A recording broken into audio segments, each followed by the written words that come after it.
Brief History of USA and Expansion and Reform, 1830 to 1848. In 1801, the Cane Ridge Revival drew upwards of 20,000 participants, symbolizing the explosive growth of evangelical Protestantism on the frontier. This fervor marked the height of the Second Great Awakening, a movement that rejected Enlightenment rationalism in favor of emotional, personal conversion. Circuit riders like Peter Cartwright traveled to remote frontier locations, bringing the gospel directly to isolated settlers. Their egalitarian message emphasized that any individual could choose salvation, a sharp departure from traditional Calvinist predestination. In the burned-over district of New York, Charles Grandison Finney pioneered new measures, like the anxious bench, to engineer religious revivals. He taught that a revival was not a miracle, but the result of the right use of means. The doctrine of perfectionism became the movement's spiritual engine, holding that individuals and society could be freed from sin through moral effort. Converted Christians felt a divine obligation to purify the world in preparation for Christ's return. By 1840, Methodists and Baptists had become the largest denominations in the United States. Their success lay in welcoming passionate, untrained preachers who resonated with the common man. This era of religious ferment birthed new movements, including the Church of Jesus Christ of Latter-day Saints, founded by Joseph Smith in 1830. Facing persecution, Smith's followers began a long migration that would eventually lead them to Utah.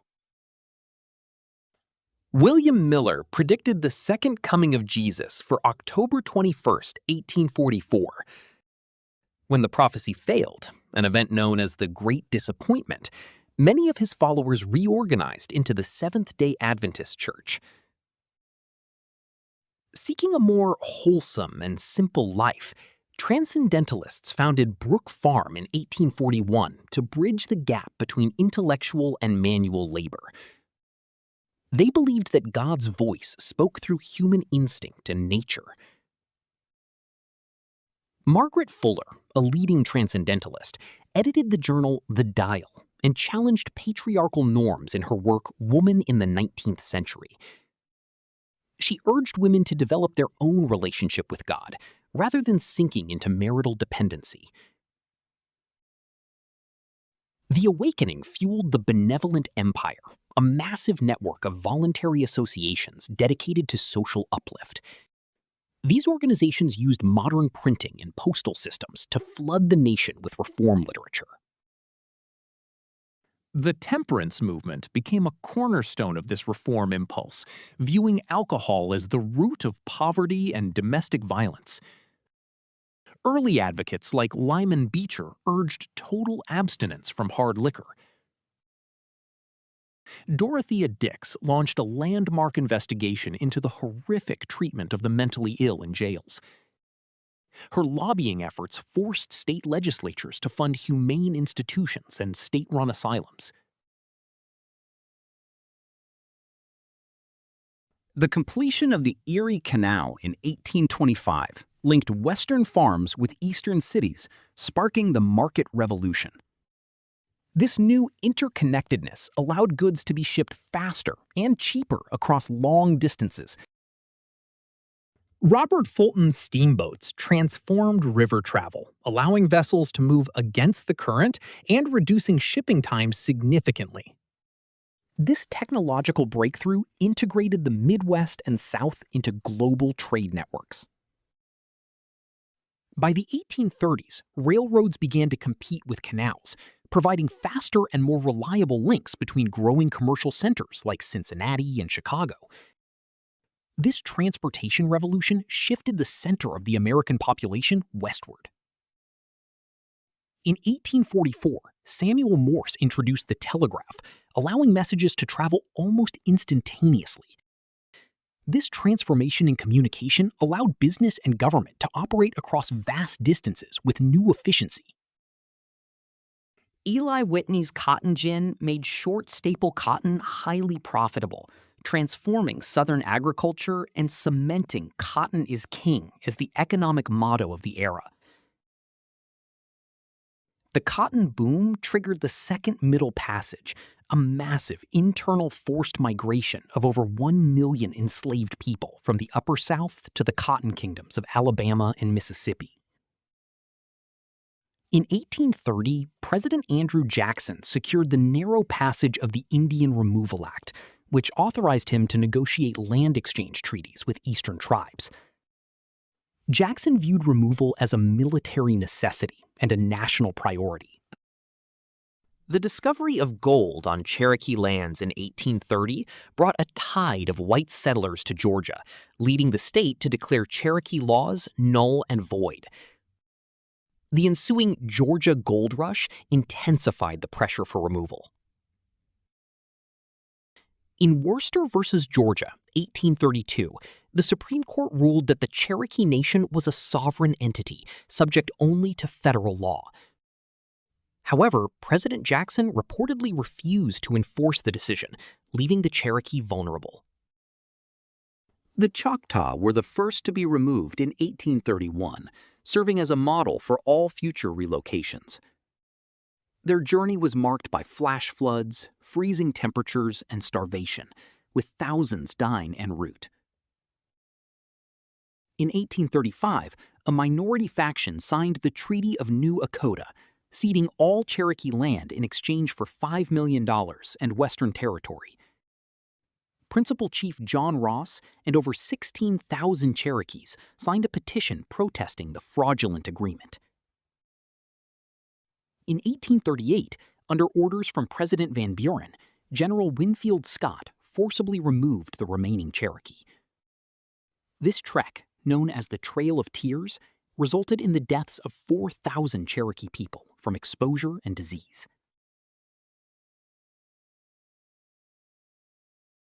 In July 1832, President Jackson vetoed the rechartering of the Second Bank of the United States, BUS, viewing it as a corrupt monopoly that served the elite. This initiated the Bank War, a bitter political struggle over the nation's financial soul. Nicholas Biddle, the bank's director, fought to save the institution, but Jackson ordered the withdrawal of federal deposits. This victory for Jackson's Democrats dismantled the central bank and returned financial power to state institutions. Federal funds were moved to state-chartered pet banks, which lacked proper oversight.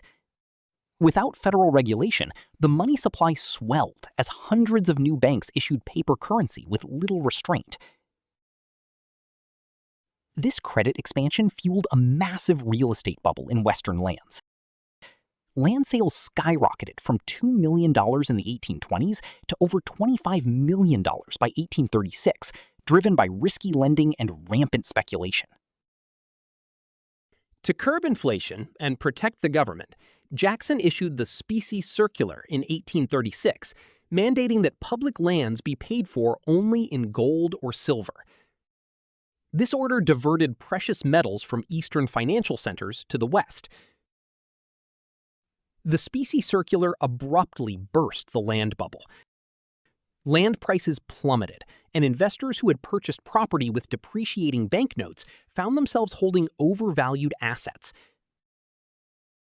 On May 10, 1837, New York banks stopped redeeming their notes in gold and silver, bringing commerce to a standstill.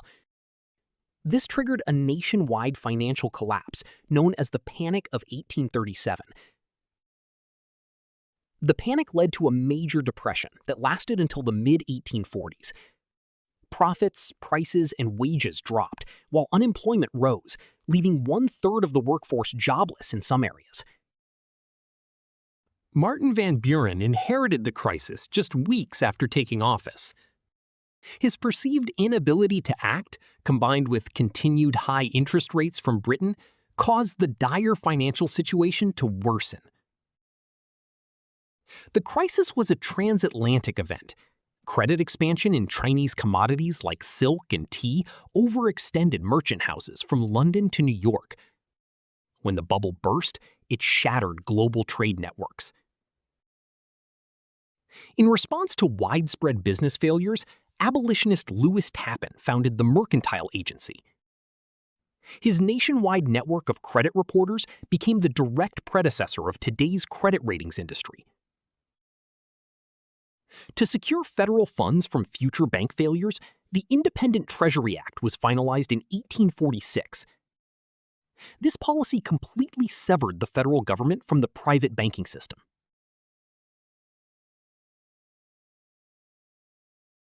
In 1831, William Lloyd Garrison launched his uncompromising newspaper, The Liberator, in Boston.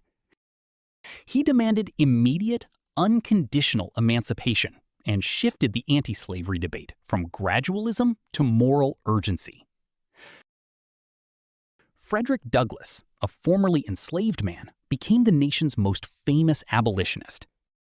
His powerful speeches and slave narratives shaped national identity and built a moral case against human bondage. The American Anti-Slavery Society launched a massive petition drive, sending hundreds of thousands of signatures to Congress. These petitions often specifically called for the abolition of slavery in the District of Columbia. In May 1836, the House of Representatives passed the gag rule, which automatically tabled all petitions relating to slavery. Pro-slavery politicians argued this was necessary to prevent irritation and preserve order. Former President John Quincy Adams became a central figure in the fight against the rule, calling it a direct violation of the Constitution. He argued that the right to petition was essential to Republican self-governance. Senator John C. Calhoun vigorously defended slavery as a positive good, arguing it was a benevolent institution superior to Northern industrial wage slavery. He warned that abolitionists were ignorant fanatics threatening Southern safety. Southern states blocked abolitionist literature from reaching their citizens, fearing it would foment rebellion. They viewed the mailing of anti-slavery tracts as a wanton and dangerous interference with their way of life. When Lucretia Mott was denied a seat at the 1840 World Anti-Slavery Convention due to her sex, she and Elizabeth Cady Stanton resolved to organize their own movement. They realized women were socially barred from leadership roles. Margaret Fuller's groundbreaking book called for increased legal rights and equality within marriage. Her transcendentalist focus on spiritual independence became influential in the burgeoning women's rights movement. In July 1848, the Seneca Falls Convention was held to discuss the rights of women. Attendees included prominent reformers like Frederick Douglass, who supported the radical demand for women's suffrage. The delegates adopted the Declaration of Sentiments, modeled after the Declaration of Independence. It accused the nation of hypocrisy for failing to extend the principles of natural rights to half its population. These reform movements were interconnected through overlapping networks of activists. Participation in one movement often led activists to recognize other systemic injustices, forging a broad age of reform. In 1845, journalist John O'Sullivan coined the term manifest destiny to describe the belief that America was divinely ordained to expand across the continent. Many believed God wanted Americans to spread democracy and capitalism to the Pacific. This ideology rationalized territorial expansion as justifiable, inevitable, and preordained. However, it was rooted in racial chauvinism and the assumption of white American superiority over other nations and peoples. In 1845, the United States annexed Texas, sparking a major land dispute with Mexico. Expansionists saw this as a key step in fulfilling the providential mission of the Republic. President James K. Polk, an ardent expansionist, oversaw the greatest territorial growth in U.S. history. He supported Manifest Destiny and believed Mexico's perceived inferiority justified American acquisition of its land.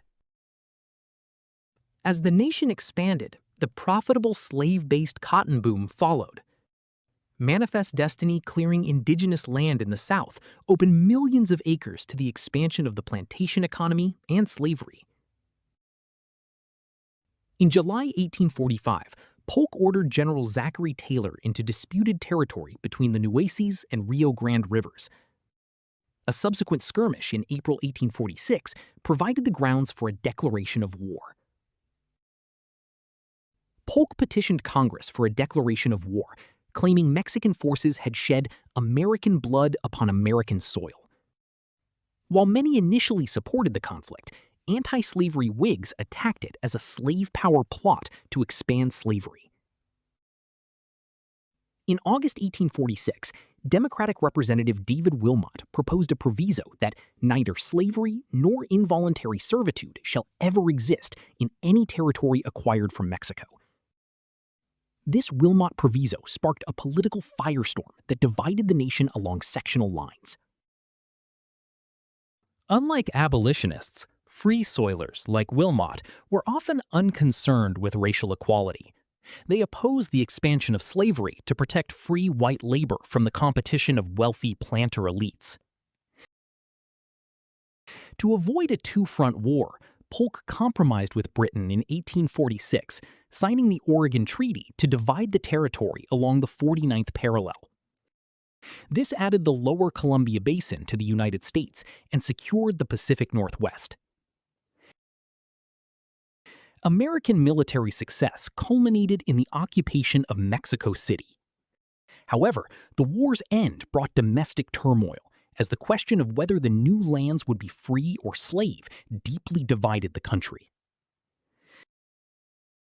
Under the 1848 Treaty of Guadalupe Hidalgo, Mexico ceded over 525,000 square miles of territory to the U.S. This massive acquisition instantly reignited the explosive national debate over the future of slavery. In early 1848, gold was discovered at Sutter's Mill in California.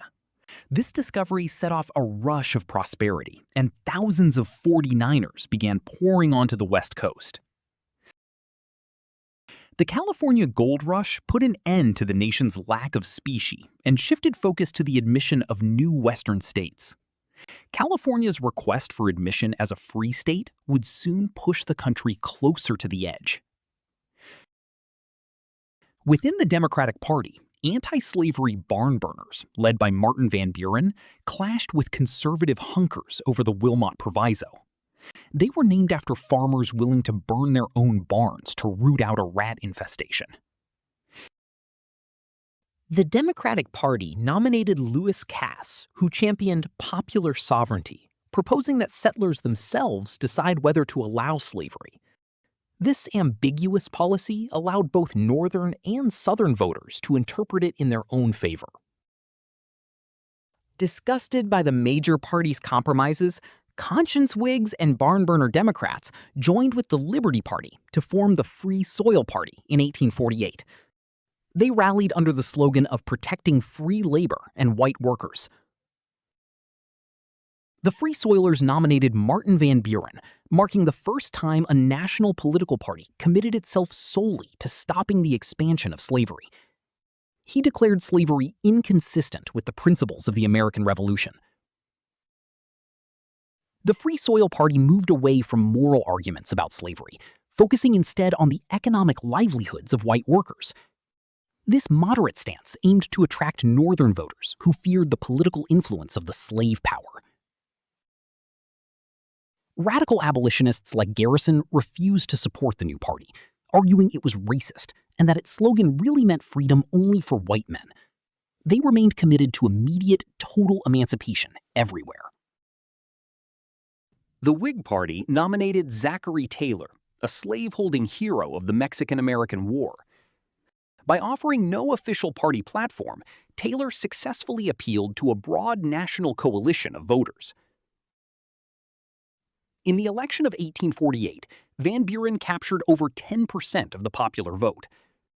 By drawing vital votes away from Cass in New York, The Free Soil Party contributed directly to Zachary Taylor's victory. Beyond the presidency, the Free Soil Party won over a dozen seats in the House, ensuring that the slavery question would remain at the center of the national political debate. This small bloc now held the balance of power. The fallout of 1848 signaled the end of the second party system. By bringing the expansion of slavery to the forefront, the era set the United States on an irreversible trajectory towards civil war.